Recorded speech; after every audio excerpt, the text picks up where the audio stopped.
Magandang araw po sa inyong lahat. Ito po si Jonah Belgo, ang inyong midwife. Meron lang akong isi-share sa araw na to. For today's video, we discuss about the menstrual cycle and ovulation period. Ano nga ba ang menstrual cycle? Ito, like for example, our menstruation ay mag-start sa September 1. So, yung 1 is the first day of our menstruation.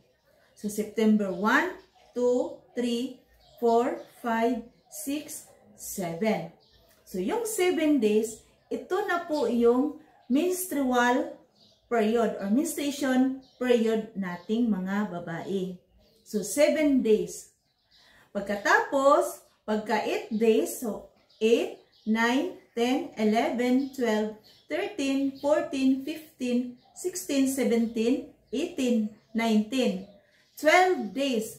So, 12 days, doon po ang fertility period. So, kung ang babae hindi gustong magbuntis, yung fertile period, dapat abstinence. So, yung 14 na yun is a midpoint or high peak.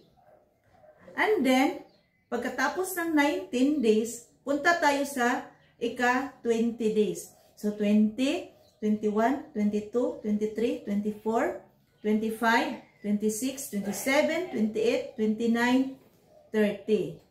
So, yung 20 up to 30 days, yan po ang post-ovulatory period. So, safe na si mami pag 20 to 30 days. Kasi, babalik na ang kanyang regla pag October 1. Mga mamis, mga babae, yung nakikinig sa akin ngayon, sana po natutunan ninyo ang aking kunting kaalaman na isi-share sa inyo. So, yun lang guys. Please subscribe my YouTube channel, Jonah Belgo. Thank you for watching.